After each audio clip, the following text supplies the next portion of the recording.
अब ब्रह्मा जी से प्रदान में हमरा प्रिय के मांग लिहलस तो प्रिय लंका में गई। हाँ और प्रिय के पालन कई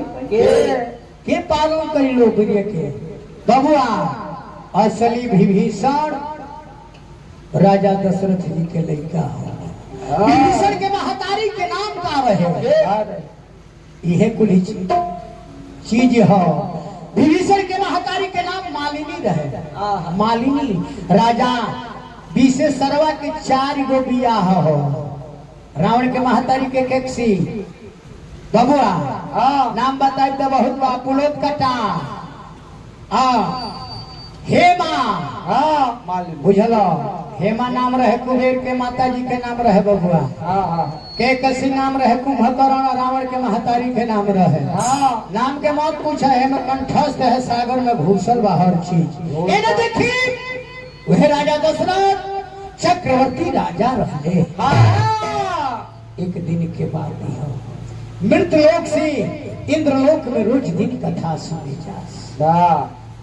जैसे हमने के सता श्रीमद् भागवत कथा परम आदरी हमने के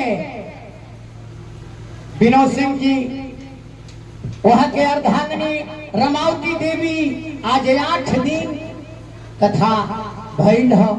सुनल हलो। आज यज्ञ संपन्न होके जा रहल बा बबुआ। वही तेरे राजा दशरथ जी रोज दिन मृत लोक से इंद्रलोक में जा। एक दिन की बात है कि राजा दशरथ जी के जब माला से स्वागत भई वो मालावा में से एगो फूल तोड़ लिया। फूलवा तोड़ के लेके चुपे चोरी आई रानी कौशल्या जी के ले जाके दे दिया। जब देहले रानी कौशल्या कहले कि हे नाथ हमनी के 3 गो रानी अगर एक आदमी के फूल देता नहीं बड़ा उपद्रव हो जाए। दूसरा दिन राजा दशरथ जी जब गईला के बाद जब माला से स्वागत भइल सोचले राजा दशरथ जी के मालावा रहे अपना लगिए धली। जब माला धली हले जब जाए के बेरा भइल मालावा भोर से छूट गई। भोर पड़ गई। राजा दशरथ जी जब कुछ आगे बढ़ला के बाद में जब जास तो प्रतिदिन उनकर जमीनिया जहाँ बैठस तहाँ लिपा अशुद्धि रहे। इन्हीं संतानी एगो मृतलोक से इंद्रलोक में रोज कथा सुने आवेला। आइले जब गईले तो कहले कि हे भाई एगो माला धैले रहनी हां जो झाड़ू कर्मी रहले कहले कि हे महाराज तो का हुआ कहां के है वो एगो मृतलोक से राजा दशरथ नाम के आवेला उन्हीं संतानी हो ओकरा जरिए ही धरती के पाला वही जा गोस्वामी बाबा लिखता का लिखल बानी आज हम खोल के बता देता कि कहीं बार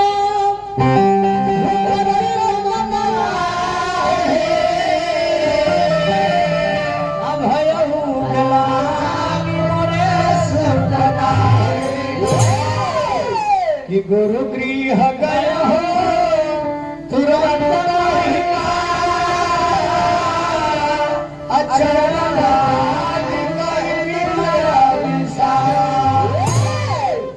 राजा दशरथ जी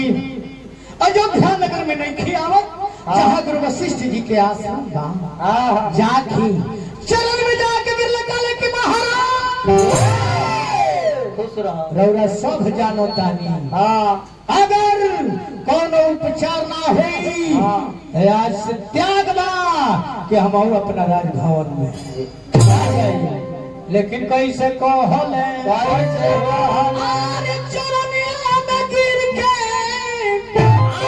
चरनिया में गिर के बोलतानी राजा जी अरे तो चरनिया में गिर के बोलतानी राजा जी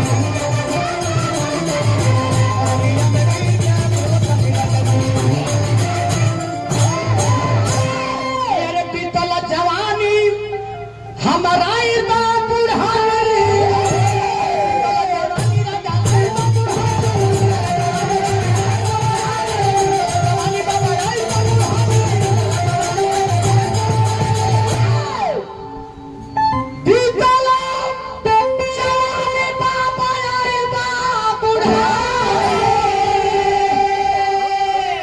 तनी नु सो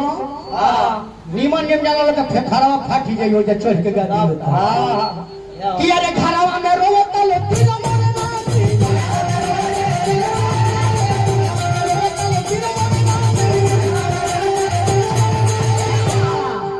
अरे कोई खोल भी बाबा हमारा तो कबीर के चरनिया में अरे तो बोला तनी राजा जी चरनिया में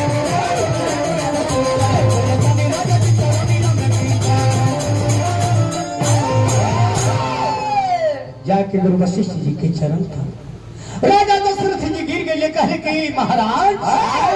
सनातन धर्म में सबसे पूजनीय श्रेष्ठ गुरु रौरा मानव बानी रौरा का कहत है लेकिन है श्रृंगी बाबा के आई ना बोझा वर्णन श्रृंगी बाबा के रहे श्रृंगी बाबा के पिता के नाम का रहे हमनी के श्रमिक ऋषि के लड़का है जा सेंगर वंश राजा बनी के हमनी के खानदान के है जा जेकरा नाम पर ही बलिया नाम पर के बताओ तनी वंशावली के हमनी के पांडव कुल के है जा बबुआ श्रमिक ऋषि के लड़का के देनी है कि हमनी के सेंगर वंश के उत्पत्ति है बबुआ आई नहीं श्रृंगी बाबा के बाबूजी के का नाम रहे तनी पूछब सब है तो बढ़िया बढ़िया व्यास से बताएं सब है हम बता देता नहीं बताएं बबुआ श्रृंगी बाबा के पिता के नाम रहे विभांडक ऋषि विभांडक ऋषि रहे नाम बबुआ लेकिन वह गुरु वशिष्ठ बाबा कहत रहे अपना दमाद के बोलावो अरे करावो राजा अयोध्या में गौर करी श्रृंगी बाबा के काहे गुरु वशिष्ठ जी कहले कि अपना दामाद के बुलाओ कारण ये जमात साहब आवे लालू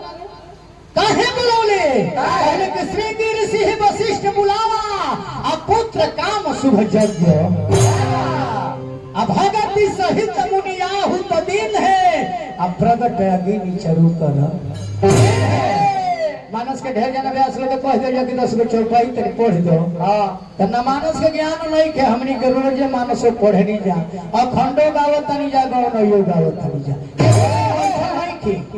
ये महीना में जून में हमर 13 गो प्रोग्राम बा रौरा से बताओ तने भी आज एगो प्रोग्राम खाली रौनई हां रौनई के 5 गो आई देखी लेकिन उहे कहले कि अपना दामाद के बुलाओ